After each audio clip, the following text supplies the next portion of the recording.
Questa trasmissione è offerta da Tecno2.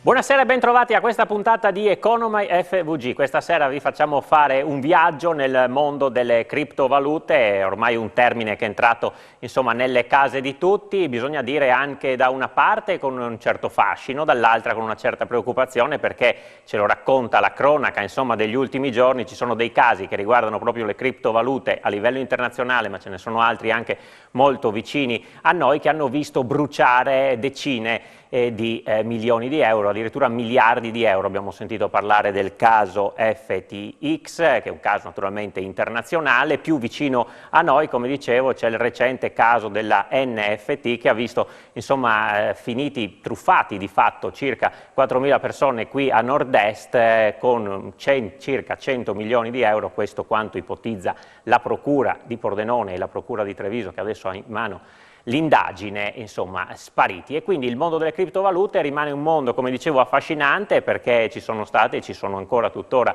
persone che ci hanno messo pochi denari e se li sono visti addirittura decuplicati, ed altre persone che invece hanno perso cifre anche molto molto consistenti. Partiamo da qua, lo facciamo questa sera con un panel di esperti veramente di primo livello che abbiamo in studio e in collegamento con noi questa sera. Adesso ve li presento subito, che ci daranno una grande mano a capire quelle che sono le opportunità, le potenzialità di un mondo che evolve, che parla di blockchain, di token, di criptovalute, bitcoin, insomma tutti i termini che pian piano stiamo imparando ad assimilare, e dall'altra parte però anche tutti i rischi che sono collegati a un mondo che di regole ne ha alcune ma non quelle sufficienti forse. Ve li presento subito. Allora, buonasera a Gabriele Turrisini, private banker. Buonasera. Grazie e benvenuto a Giovanni Abelli, co-founder e CEO di A2B Group, che è un'azienda di Udine. Buonasera. Buonasera e grazie a William Pividori, co-founder e CEO di Seed Venture, azienda che opera insomma tra la Svizzera e Londra, però lui è di origine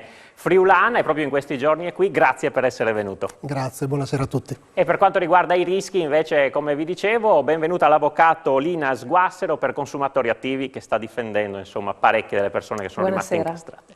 Questi gli ospiti in studio. Vi presento anche le persone che abbiamo in collegamento da Milano, a partire da Daniele Bernardi, anche lui di origine friulana, CEO di Diamant Partners. Buonasera Bernardi. Eccolo qua, vediamo se riusciamo a sistemare anche l'audio. E buonasera anche a Ferdinando Ametrano, che è professore di Bitcoin e Blockchain Technology alla Bicocca di Milano ed è anche amministratore delegato di Chexing. Buonasera professore. Buonasera a tutti. Allora io partirei subito da lei, se ci dà una mano a capire che cosa sta succedendo, insomma questi terremoti finanziari che girano e ruotano attorno alle criptovalute, che magari alle volte illudono di poter fare dei facili guadagni e poi insomma ci si ritrova con questi crolli incredibili anche da parte di fondatori di aziende che insomma raccolgono miliardi di euro. Ecco, perché succedono queste cose e come se ne può uscire, direi? Perché in tutti i territori di frontiera, nel selvaggio West, ne abbiamo tanti esempi, si muovono dei pionieri, visionari, ma si muovono anche tanti ciarlatani e furfanti. E siccome nell'ambito cripto, evidentemente il regolatore, in maniera colpevole, ha evitato di normare, quindi ha lasciato terreno libero a tante persone dequalificate, vediamo un numero di truffe, FTX è solo l'ultima delle quali, estremamente significativo.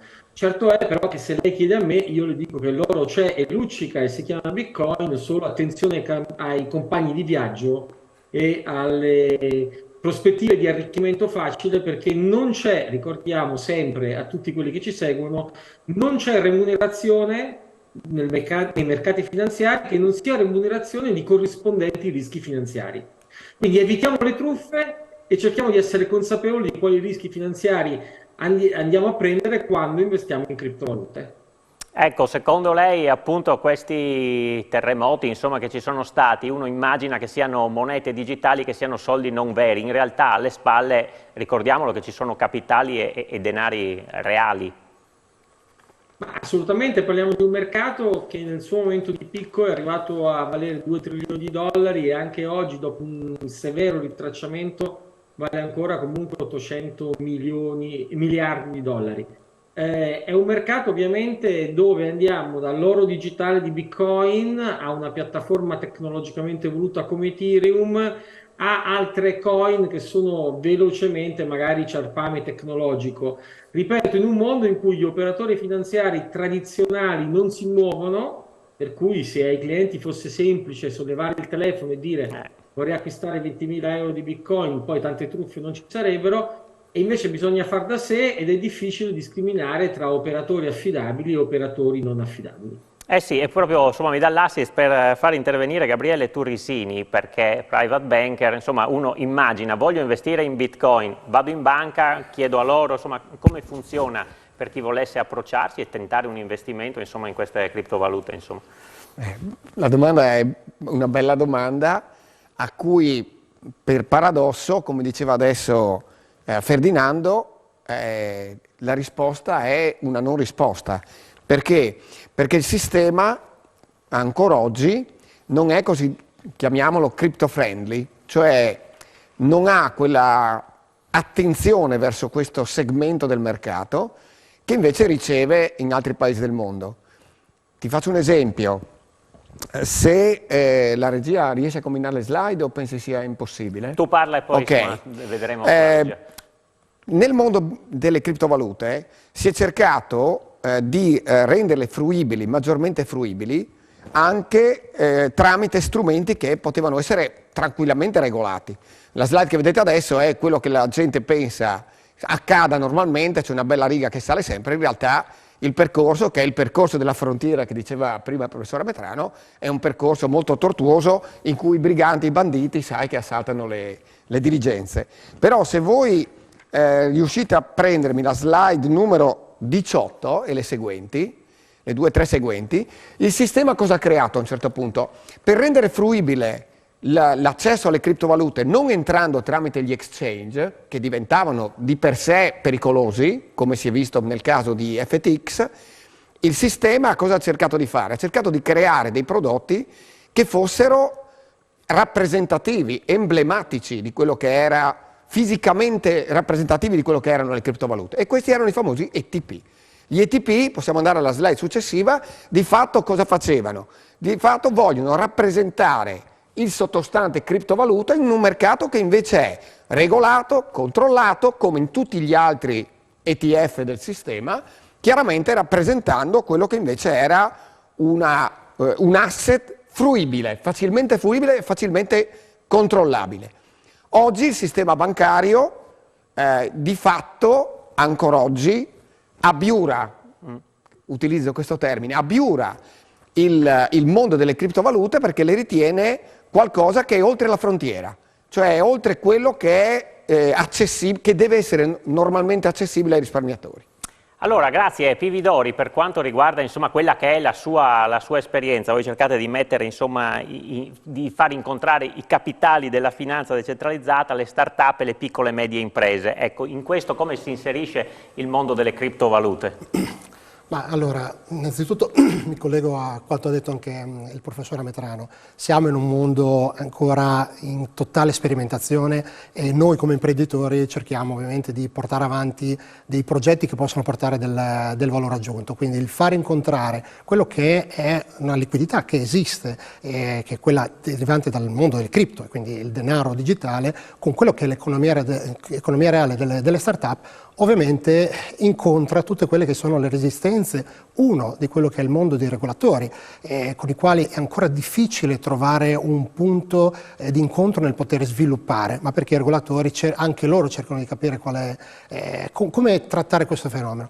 Dall'altra parte noi ci presentiamo portando dell'innovazione, però ci rendiamo conto che è necessario anche, come posso dire, che le persone capiscono di cosa stiamo parlando, perché io sono il primo che quando si è avvicinato al mondo delle cripto, alla blockchain e quindi delle tecnologie, mi sono accorto che come tanti mi avvicinavo innanzitutto un po' con l'avidità, perché poi vedere tutti questi grandi guadagni era un qualcosa che attraeva, e dall'altra parte mi rendevo conto come, io no che sono curioso, ma molti sono anche pigri e quindi ascoltano quello che gli sta vicino, che gli dice ah ma fai questo, e invece questo è un mondo totalmente nuovo che deve essere preso con estrema attenzione, e quindi noi come imprenditori che cerchiamo di offrire quello che è il buono dell'innovazione con l'economia reale dobbiamo cercare di trovare un po' un compromesso, no, per riuscire a far convergere questi due mondi. Eh sì, Abelli, lei insomma con la sua A2B Group che è stata fondata nel 2001 a Udine affianca le imprese nella trasformazione sostenibile e digitale supportandole nell'accesso ai mercati regolamentati con servizi specializzati nel percorso anche di quotazioni in borsa, quindi stiamo facendo addirittura uno step successivo, no? Con un certo tipo di aziende. Anche nel suo caso come blockchain, criptovalute possono in qualche modo essere anche di supporto a queste operazioni? Diciamo, soprattutto noi affianchiamo le imprese nell'affrontare quelle che sono le conseguenze che l'innovazione sta portando, perché bisogna anche qui davvero contestualizzare. Siamo di fronte a una grandissima trasformazione che è legata a una tecnologia che è dirompente, trasversale, ed è applicabile in n.000 possibili applicazioni. Sicuramente Bitcoin è un progetto che si costruisce attorno alla tecnologia che ha questo tipo di trasformazione.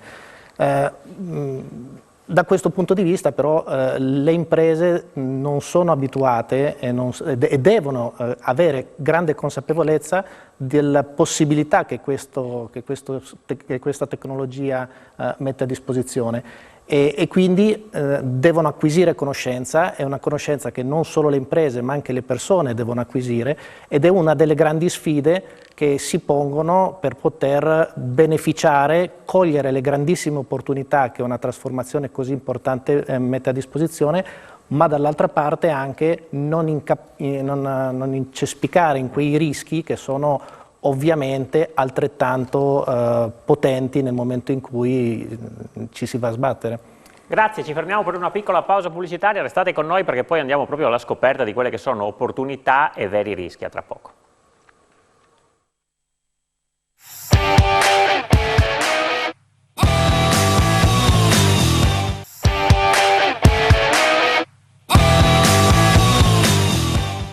Di nuovo insieme con Economai FVG, fari puntati questa sera sulle criptovalute. Allora adesso andrei subito a Milano da Daniele Bernardi, imprenditore nel settore della finanza, amministratore delegato di Diamond Partner, che è una società di gestione di diritto maltese, anche lui è di origine naturalmente friulana, focalizzata sulla gestione delle strategie di investimento quantitative. Inoltre Bernardi è anche autore di diversi libri, tra cui Investire in Crypto Asset consapevolmente. Allora, Bernardi, a lei chiedo un po', abbiamo sentito prima il professor Metrano che diceva va bene il Bitcoin, tutto il resto insomma è ciarpame, diciamo. Che cosa ne pensa lei? Quali sono oggi invece le opportunità che si possono cogliere attraverso le criptovalute? Sì, buonasera a tutti. Sì, io e Ferdinando abbiamo due visioni leggermente diverse, ma che ci confrontiamo spesso e volentieri sul tema. Sicuramente il Bitcoin e l'Ethereum, come lui ha menzionato, sono le due principali e le due più rappresentative e che offrono anche due proprietà complementari, e sicuramente c'è anche molto ciarpame tra le oltre 10.000 criptovalute che si sono sviluppate nel tempo. Noi stessi ne abbiamo fatta una nel 2018, pensando di poter offrire servizi di investimento attraverso dei token digitali, ma eravamo straordinariamente in anticipo rispetto a quello che è il mercato ancora oggi, a distanza di anni, e quindi poi abbiamo optato per realizzare dei fondi di investimento, seppur alternativi, perché la normativa non permette ancora di fare fondi tradizionali, che permettessero agli investitori di accedere in maniera professionale, senza mal di testa, senza difficoltà, allo sviluppo di questo settore. Perché sicuramente, credo che qui tutti siamo d'accordo, al di là del singolo nome, il cocktail di tecnologie, perché non è solo la blockchain, ma è un insieme di tecnologie, porterà a un'innovazione straordinaria, trasversale in tutti i settori industriali. E quindi bisogna essere da una parte cauti, ma dall'altra attenti a cogliere le opportunità che questo settore presenterà nei prossimi anni. La fermo solo per chiederle questo, naturalmente è una domanda che sembra scontata per voi, ma insomma magari non lo è a casa. Spiega al pubblico che cos'è una blockchain. Qui sarebbe meglio che rispondesse il professor Metrano. Quello che io dico di solito è che non è solo la blockchain, che è un registro distribuito, per semplificare, è un registro dove ci sono segnate le transazioni e il possesso di un determinato asset digitale distribuito in migliaia di nodi attorno al mondo, ma non è solo la blockchain, ma è l'insieme della criptografia che permette di avere questi asset digitali un proprio account, un proprio address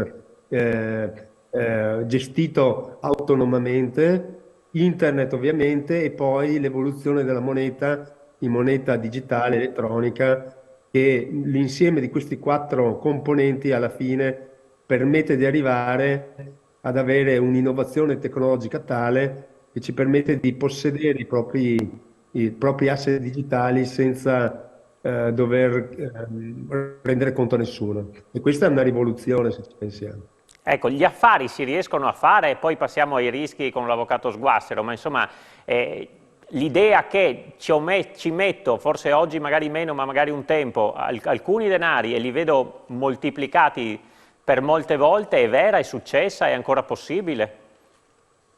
Allora, è successa, sarà ancora possibile, non bisogna illudere che sarà facilissimo, si fa in 2 giorni, ma sicuramente quello che ha fatto il Bitcoin è stato incredibile, e ovviamente non potrà ripetersi con gli stessi rendimenti che ha avuto in passato, perché un conto è moltiplicare una cosa che vale 10 milioni, un conto è moltiplicare una cosa che vale 400 miliardi, no?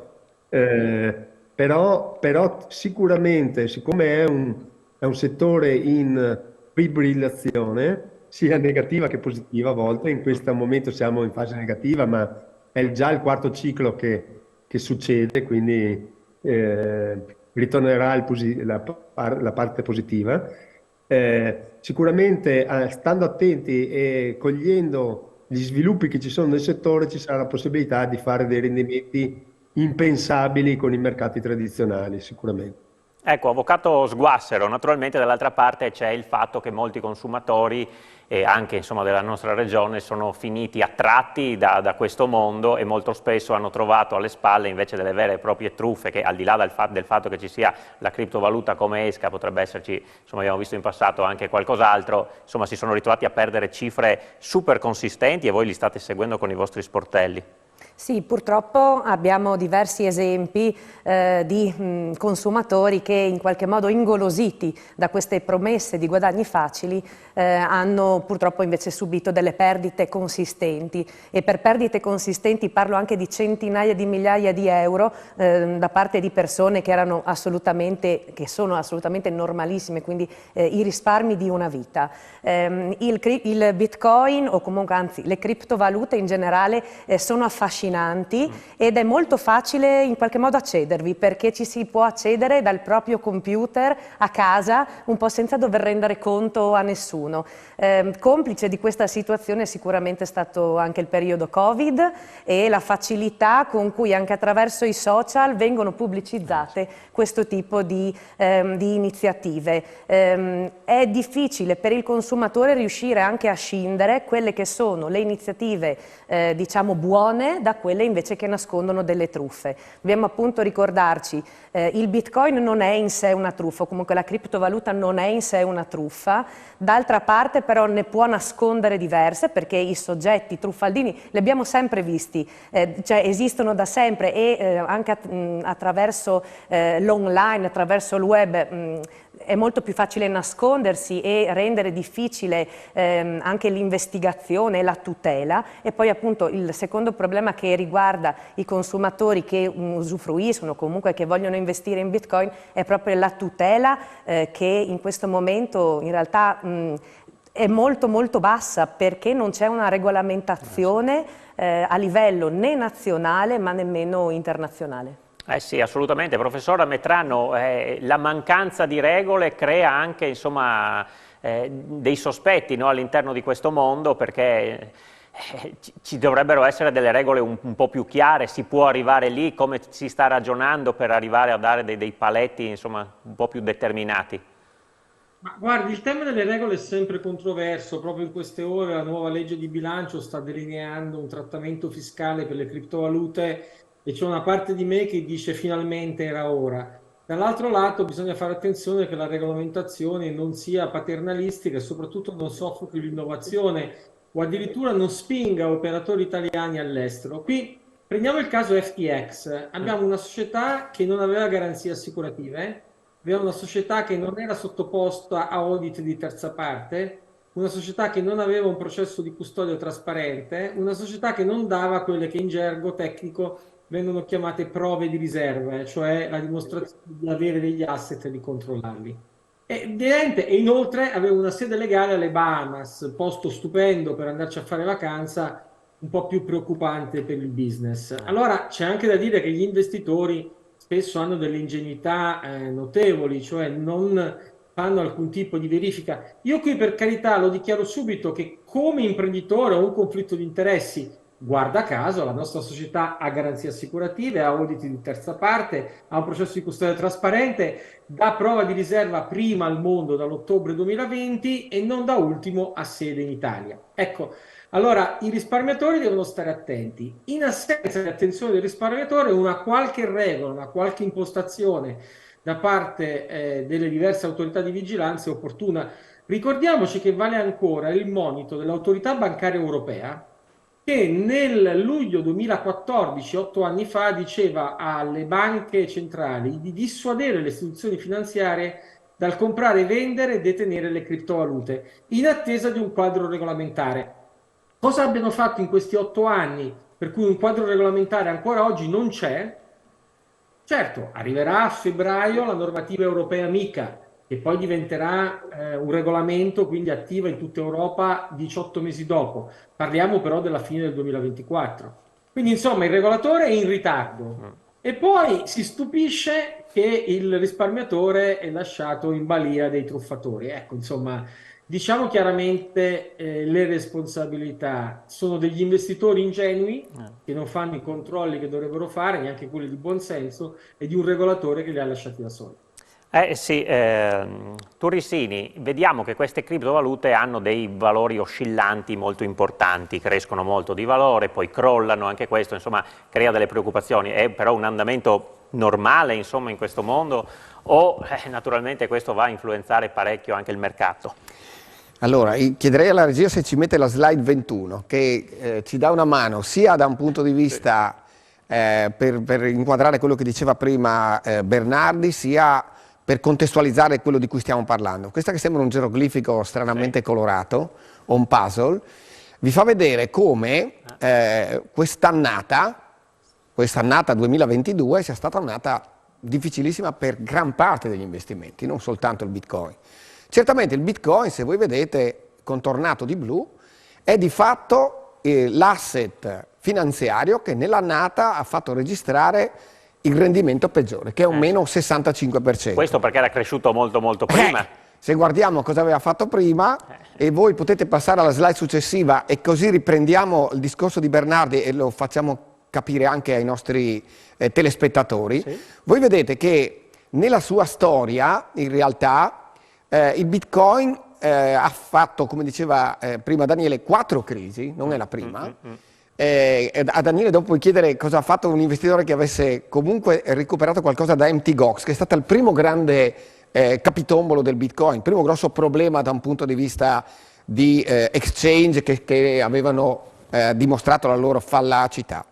Per cui è un passaggio obbligato, ma secondo me se andiamo avanti con le slide senza esserci preparati ci arriva proprio a puntino. Sì. Voi vedete che questi cicli della criptovaluta in realtà sono diciamo così contrassegnati, hanno una sorta di pendolo il cui ritmo è dettato da un passaggio fondamentale per quello che riguarda il Bitcoin, che è il dimezzamento della remunerazione dei validatori dei blocchi. Quella che tu chiamavi prima blockchain in realtà è perché ogni transazione viene registrata su un blocco e dopo una decina di minuti quel blocco viene chiuso definitivamente, tombalizzato diciamo.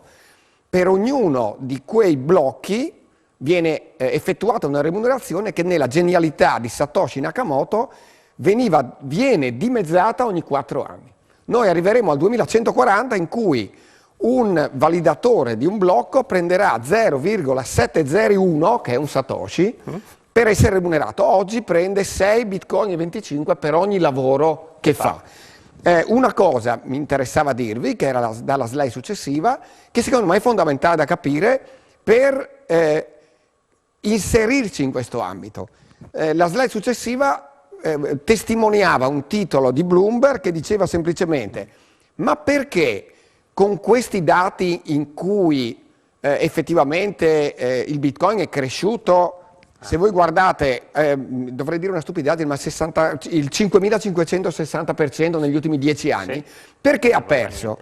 Perché purtroppo, come in tutti gli altri asset finanziari, il problema fondamentale che viviamo noi risparmiatori e anche noi operatori, certo, perché siamo comunque coinvolti, è, andiamo avanti pure con le slide, dettato da un principio che è incredibile, che è purtroppo la nostra psicologia. Quello che prima diceva l'avvocato e che sottolineava a Metrano è che la nostra ingenuità non è che sia dovuta solo ed esclusivamente perché ci fidiamo di un terzo, ma perché l'avidità è qualcosa che ci accompagna. È diciamo così, un compagno di viaggio di cui non possiamo fare a meno. Sembra che non possiamo fare a meno. Noi siamo abituati, come diceva prima Ferdinando, a seguire i pensieri veloci quando, come diceva Kahneman, se seguissimo quelli lenti non avremmo mai dato i soldi a NFT, capisci? Ecco, questo è il problema. Per cui il contesto dobbiamo analizzarlo proprio non tanto nelle criptovalute, che come diceva Daniele, sicuramente ci danno oscillazioni più ampie, ma perché? Perché sono in una fase di frontiera. Certo. La fase di frontiera è fatta di questo. Ok, grazie, ci fermiamo pure per la pubblicità, poi ritorniamo a parlare con i nostri ospiti, anche grazie a Turisini per la chiarezza, tra poco.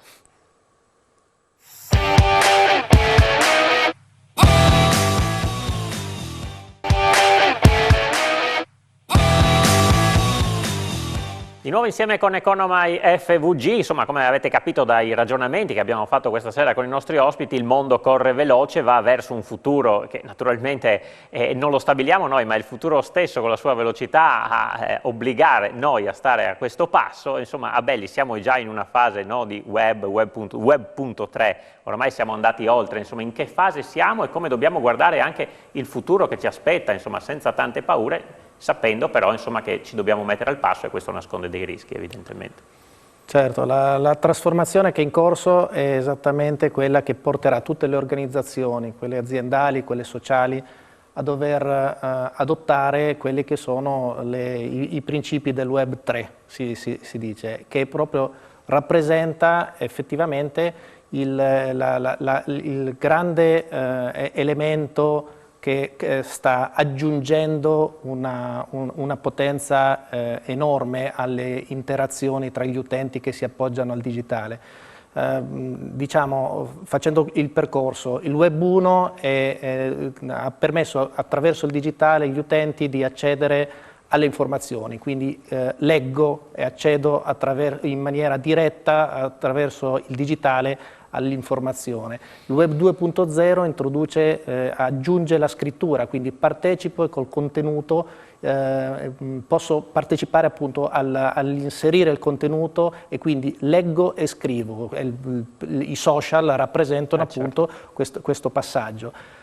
Adesso con questa tecnologia di frontiera, la blockchain e tutto quello che è possibile costruire attraverso questa tecnologia, aggiungiamo un ulteriore passaggio che è la capacità di rappresentare un oggetto, un bene, un diritto e poterlo trasferire in termini di proprietà, per cui aggiungo alla possibilità di leggere, alla possibilità di scrivere, anche la possibilità di possedere e trasferire il possesso. Questo aggiunge e dà una forza enorme e aggiunge una possibilità a tutti gli utenti che attraverso un'intermediazione digitale possono non solo accedere e inserire informazioni, ma possono trasferire il possesso di un bene. Ecco, questo eliminerebbe, insomma, alla lunga molti intermediari, i notai, le banche, la motorizzazione, insomma, questo è quello che è un po' il potere di oggi, insomma, come lo vede? No, questo è l'effetto, introduce i concetti di decentralizzazione, quindi appunto subentra la possibilità di delegare alla tecnologia l'intermediazione tra gli utenti, quindi con quelli che sono meccanismi cosiddetti peer-to-peer, tu hai la possibilità effettivamente di permettere l'interrelazione anche addirittura nel trasferimento del possesso agli utenti direttamente tra di loro. Quindi si introducono i concetti di finanza decentralizzata, ma non solo finanza decentralizzata, in generale a quelle che sono le organizzazioni decentralizzate. Ecco, tutte queste informazioni, noi se portiamo i nostri soldi in banca sappiamo che sono lì, in banca li conservano, se abbiamo bisogno possiamo andarli a prendere.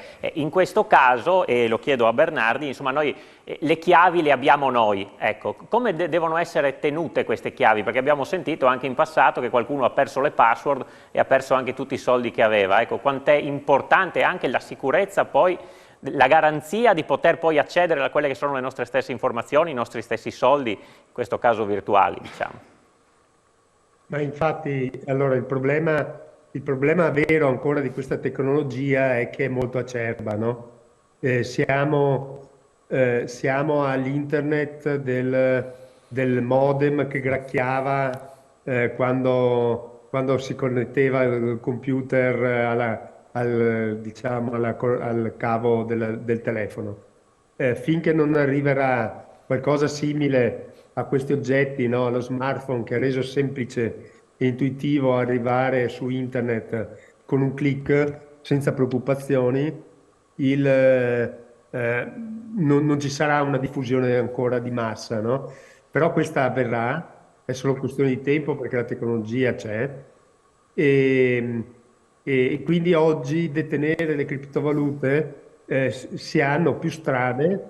La prima, la più banale, che però è pericolosa, l'abbiamo visto con FTX, è quella di lasciare i soldi nell'exchange, che è più rischioso che lasciare i soldi in banca, ovviamente, e finché qualche migliaio di euro uno può anche permettersi di farlo, ma se dopo si trova a avere centinaia di migliaia di euro non è certamente indicato. Oppure può detenere gli asset in cosiddetti cold wallet, che sono degli indirizzi con chiave pubblica e chiave privata, adesso non voglio annoiare con tecnicismi, che però permettono di far vedere quanti asset ci sono dentro questo wallet, ma per poterli spostare ci vuole una chiave privata che possiede solo il vero proprietario, no? E questa chiave privata oggi è il vero punto debole, tra virgolette, di un processo, perché devo avere conoscenza, esperienza e attenzione nel gestire tutte queste componenti che mi permettono di tenere gli asset per conto mio. Viceversa, se ci sono servizi come quelli di Ferdinando Metrano che permettono di custodire per conto e nome del cliente in maniera sicura, trasparente, tutto questi asset. Chiaramente se uno non ha l'esperienza è consigliabile usare questi servizi, oppure in alternativa comprare dei servizi di investimento con il cosiddetto codice ISIN, come gli ETP che ha accennato prima Gabriele, o fondi alternativi come nel nostro caso, che quindi delegano tutto questo lavoro a dei professionisti che lo fanno quotidianamente e con tutte le tutele possibili del caso per evitare che succedano questi casi che, ahimè, non sono nei primi e neppure gli ultimi che avverranno nel settore, insomma. Sì. Pividori, ricordiamo anche il fatto che insomma su questi guadagni si pagano le tasse, non è che insomma quando tu smonetizzi, diciamo, la moneta virtuale, la vuoi tramutare in moneta, in dollaro, in euro, in quello che è, poi sul guadagno che hai fatto devi pagare le tasse. Beh, questo è sempre stato e sempre sarà. Ma infatti qui, anche ricollegandomi quando dicevo al professore Metrano, si stanno prendendo delle posizioni che ancora non sono del tutto chiare, o comunque che cambiano, proprio perché è ancora tutto in evoluzione, e questo chiaramente non aiuta a dare un quadro anche da un punto di vista proprio fiscale di come affrontare il problema. Ma questo secondo me è una considerazione a valle di un qualcosa che secondo me deve essere visto a monte, e mi ricollego a ciò che diceva anche l'avvocato, perché il tema della facilità di accesso a internet, e quindi la possibilità di accedere a un denaro digitale, può essere visto da un punto di vista negativo ma anche positivo, perché c'è inclusione finanziaria. Certo. L'inclusione finanziaria è permettere a individui o anche aziende di poter accedere a un sistema finanziario dove in certi ambiti non si può accedere. Quindi abbiamo questo problema che l'innovazione cerca di risolvere, e dove la parte fiscale poi è l'ultimo pezzo che tuttora manca, o che comunque manca ancora di chiarezza sostanzialmente. Sì, avvocato, a proposito di questo, ricordiamo che voi avete dato vita a una bella iniziativa, bella non perché ci si deve rivolgere, ma bella perché è un'opportunità, insomma, in collaborazione con la Guardia di Finanza di Pordenone, con l'Associazione dei Finanzieri in Pensione, appunto, e voi dell'Associazione dei Consumatori Attivi. Ecco, ricordiamo che cos'è questo sportello e quando ci si può rivolgere. A partire dall'inizio di novembre abbiamo aperto questo sportello a Pordenone presso la sede della Guardia di Finanza, ed è uno sportello che proprio nasce, anzi, dall'iniziativa della Guardia di Finanza di Pordenone assieme all'ANFI, che è l'Associazione Nazionale Finanzieri, diciamo in congedo, in pensione. È uno sportello che sta funzionando purtroppo tantissimo, nel senso che fin da subito abbiamo visto che più persone hanno cercato l'aiuto di professionisti o comunque di soggetti competenti, anche per chiedere solamente un consiglio sul come poter gestire una situazione critica. È uno sportello appunto che è aperto una volta a settimana e che permette di una valutazione perlomeno iniziale di quello che potrebbe essere un problema, anzi una situazione di truffa. Si chiama proprio anche sportello antitruffe. Seguiamo le questioni che riguardano il trading online, le criptovalute, oltre in realtà a tutto quello che riguarda anche il bonus 110 o a truffe in generale. Quindi è stata un'esperienza che è stata accolta molto bene a diversi livelli, anche diciamo anche in regione, comunque è stata riconosciuta. Speriamo di diffonderla anche da altre parti della nostra regione, perché abbiamo visto che la gente ha bisogno di essere aiutata, perché manca fondamentalmente un po' di cultura finanziaria. Sì, possiamo dirlo, anche credo che siate tutti d'accordo, se arriva una telefonata sul cellulare dove vi propongono di fare trading online o di fare grandi investimenti, riattaccate subito, perché poi sono anche molto bravi a convincervi che invece insomma le cose funzionano, vi mandano i link, vi richiamano, vi coccolano, e poi si finisce a perdere tutto. Penso che sia un grandissimo esperimento di ingegneria sociale, quello della criptovaluta, e la modalità principale con cui vengono effettuate questo tipo di truffe sulle criptovalute è la telefonata, che sembra un po' diciamo vecchio stile, no? E invece si cade proprio lì. Grazie, ci fermiamo per l'ultima pausa pubblicitaria, rimanete con noi, a tra poco.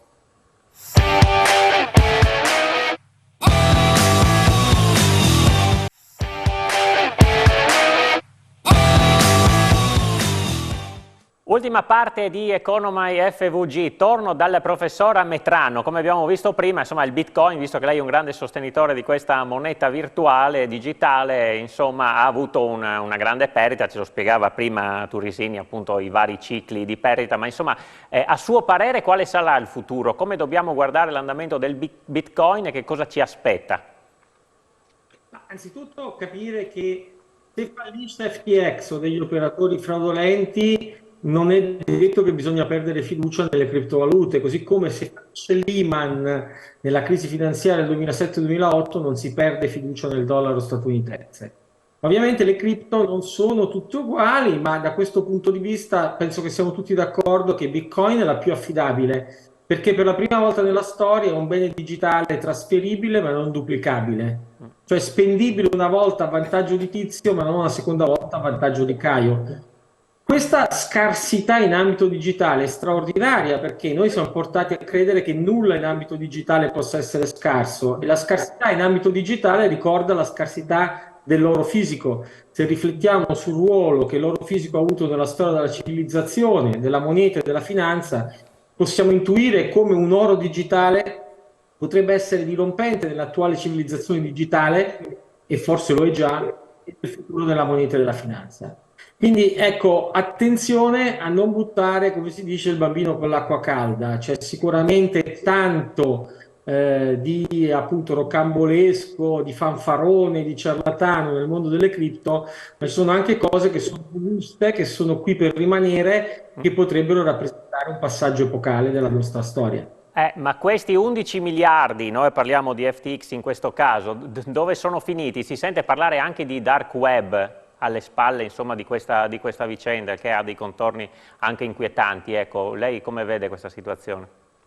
Ma il dark web è una storia vecchia, cioè quando ci sono questi cosiddetti dark market dove si può comprare tutto quello che non si trova su Amazon, cioè droga, armi e carte di credito, accettano Bitcoin come moneta di elezione, ma il cartello colombiano della droga preferisce il dollaro statunitense, i terroristi islamici, gli aerei per abbattere i grattacieli, i criminali di tutto il mondo usano internet per pianificare le loro operazioni.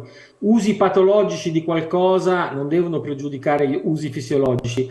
Peraltro la truffa di FTX non è così difficile da capire, vede? È come se io emettessi Yametrano Coin, gli dessi a una società gemella come remunerazione per il fatto di fare market making sulla Metrano Coin, cioè di dare una quotazione alla Metrano Coin che sale, sale, sale. Questa società gemella poi mi restituisse gli Ametrano Coin che hanno un valore, facendosi prestare in cambio i beni dei miei clienti, certo. che quindi sono usciti dalla mia società a fronte di cosa? A fronte di nulla, di oggetti fittizi inventati ed emessi da me. Ecco, questa era una frode pura e semplice, quindi non c'è da scomodare il dark web, non c'è da perdersi in problematiche cripto di chissà quali complicazioni, si tratta di truffe. E di nuovo ritorniamo alle metafore che ho provato a usare. Collodi aveva già spiegato tutto con il gatto e la volpe. Ecco, non fidatevi del primo che vi chiede i vostri zecchini, cercate di capire se è un interlocutore affidabile, se è affidabile può accompagnarvi alla scoperta di un mondo nuovo, che ha sicuramente dei rischi, ma che ha anche dei grandi rendimenti. Ricordiamoci che Bitcoin è l'asset più redditizio dell'ultimo decennio, nonostante i recenti ritracciamenti. Eh sì, a proposito di consapevolezza, Bernardi, 3 consigli, diciamo, a chi adesso, insomma, avesse visto la trasmissione, volesse dire voglio capirci un pochino di più, insomma, proprio i primi passi da muovere in questo mondo. Beh, i primi passi da muovere è sicuramente informarsi, la prima cosa, poi ci sono dei siti, noi stessi facciamo dei corsi di formazione cryptomasterclass.net, poi chiedere non a uno ma a più persone e soprattutto anche magari dei consulenti finanziari bravi come Gabriele, e 3, magari fare dei piccoli passi. C'è il cosiddetto piano d'accumulo che si fa di solito nei mercati azionari, nelle cripto sfrutta ancora meglio la volatilità e quindi può essere già un primo passo per iniziare a capire dal punto di vista dell'investimento. Grazie. Ma al di là dell'investimento... Sì. Pardon. Vada. No, al di là dell'investimento, io quello che invito tutti è a cercare di capire come questo cocktail di tecnologie che abbiamo definito prima possa impattare nel proprio futuro lavorativo e capirne quali sono gli aspetti che possono beneficiare, quindi non farsi trovare impreparati quando arriverà questa nuova ondata di tecnologia che ci permetterà di migliorare sicuramente molti aspetti della nostra vita.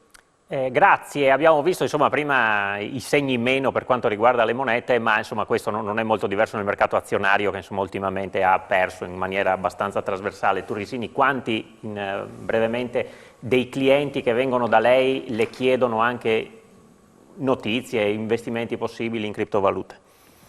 Magari spaventati anche da quanto succede nel mercato azionario, Allora, devo dire, faccio una premessa, che dal 2017 io tengo dei corsi regolarmente anche alla Libertà Udine sulle criptovalute proprio per rendere consapevoli le persone di ciò che affrontano. Sappiamo perfettamente che siamo partiti, come diceva prima Ferdinando, su una diligenza, siamo appena partiti dalla costa orientale degli Stati Uniti, probabilmente la fine di questo percorso è la costa occidentale. È chiaro che il momento di altissima volatilità dei mercati finanziari avrebbe consigliato le persone a chiedere le cripto se in questo contesto di alta inflazione il Bitcoin avesse risposto presente, perché all'inizio una delle prerogative del Bitcoin era quella di dire è talmente intelligente il discorso che a ogni 4 anni io diminuisco di mezzo la remunerazione che diventava un asset tecnicamente ideale nei periodi di alta inflazione. Non è avvenuto e questo, per rispondere alla tua domanda, ha fatto sì che le persone in realtà non chiedessero in questo periodo in maniera significativa di investire in criptovalute. Questo non lo posso dire. Diciamo che la volatilità del mercato indubbiamente va percorsa, come diceva Daniele, in maniera costante. I piani di accumulo sono la cosa che secondo me diventa fondamentale. Per come la vedo io, le criptovalute devono divenire nel tempo, una volta regolamentate, come dicevano i colleghi, come diceva l'avvocato, devono diventare un asset presente nei portafogli tanto quanto l'obbligazionario, l'azionario, le materie prime e ovviamente, essendo un oro digitale, l'oro anche fisico di cui faceva riferimento prima il professore Metrano. Belli, vale anche per le aziende? Assolutamente sì, è uno strumento che deve essere parte della vita di un'azienda come della vita di una persona per la gestione di quelle che sono le risorse e poterle usare nella maniera migliore per poter sviluppare il proprio percorso. Sempre insomma, affiancati da persone che insomma, possono aiutare sia le imprese sia i privati a fare dei percorsi consapevoli, perché questo naturalmente è centrale. Abbiamo visto insomma, ci sono state anche le grandi crisi delle banche venete, insomma, tanto per dire, quindi non è che si vada lontani, che se c'è un'istituzione alle spalle si è più tutelati, ma insomma la consapevolezza al primo posto quando si mette mano al portafoglio. Pividori, i bitcoin sono in esaurimento, no? Si era detto ce ne sarà un tot, un certo numero e poi non ce ne saranno più. Ecco, a che punto siamo lì? Quanti ne mancano? Ma in realtà mi fa una domanda, non li ho proprio contati, però insomma stiamo arrivando alle Era per ultime... dire che ci sarà una fine, insomma, ci non sarà sono una infiniti. fine, come ha spiegato il collega, ci sarà una fine perché c'è proprio un meccanismo che porta a una riduzione costante del rewarding. È chiaro che questo aprirà tutta una serie di scenari, no? Sapendo sempre che però, visto anche l'aspetto imprenditoriale, il fatto che io lavoro nella tecnologia, che c'è l'aspetto dell'innovazione e della speculazione, ma c'è tutta la tecnologia dove davanti abbiamo una generazione di attività da fare e non soltanto da un punto di vista di business o aziendale, ma anche da un punto di vista sociale, perché la tecnologia sarà pervasiva. Sì, chiudiamo con l'avvocato Sguassero, ecco, insomma, sicuramente per ribadire di stare attenti, perché insomma, come abbiamo detto, il mondo delle criptovalute sicuramente rappresenta in molti casi una grande opportunità, però insomma, il consumatore, insomma, abbiamo sentito le cifre che ci ha detto adesso, denunciare, ecco, appena si incappa e ci si accorge, perché molto spesso il meccanismo è ti chiedono altri soldi per smobilitare i guadagni che avresti fatto, a un certo punto le persone si fidano, poi alla fine capiscono che insomma, però è già troppo tardi, hanno già perso tanti soldi, quindi denunciate. Sicuramente denunciare, in realtà facciamo un passo prima. Quando i nostri soldi sono finiti eventualmente in circoli truffaldini è molto difficile riaverli indietro. È raro ed questo appartiene un po' a tutti quelli che sono i reati informatici o comunque che hanno a che fare con il digitale, con il web, perché non si capisce bene chi è il reo, dove è stato commesso il reato, i soldi dove vengono trasferiti e soprattutto, anzi, vengono trasferiti in paradisi fiscali dove poi non si riprendono più. Quindi è importante la consapevolezza. Finiscono nelle tasche di qualcuno, però, ricordiamolo. Non spariscono. È importante la consapevolezza, quindi prima di conferire i nostri soldi a qualcuno nel web o dove si crede, è importante sapere che uno, si potrebbero perdere, due, che è molto difficile recuperarli, tre, che non esiste una normativa in questo momento che disciplina la questione criptovaluta e che è uno strumento veramente volubile e quindi bisogna comunque stare molto attenti, attenzione nel momento in cui chiedono sempre un investimento maggiore, quello probabilmente è una truffa. Grazie Avvocato Sguassero, grazie molte per essere stati collegati con noi a Daniele Bernardi e al professor Ferdinando Ametrano, grazie veramente per averci aiutato, insomma ci sarà un'altra occasione di sentirci prossimamente, grazie anche a Gabriele Turisini per essere stato con noi. Grazie per esserci venuti a trovare a Giovanni Abelli e William Pividori e qui permettetemi di ringraziare anche Mario Fumei, private banker, che spesso è ospite delle nostre trasmissioni, che ci ha dato una mano insomma, per averli come ospiti questa sera. Veramente grazie e buon lavoro, insomma in bocca al lupo a tutti. Grazie a te. Finisce qui questa puntata di Economai FVG, grazie anche alla regia di Gian Domenico Ricci e Chiara Miscoria. Grazie per essere stati con noi, alla prossima.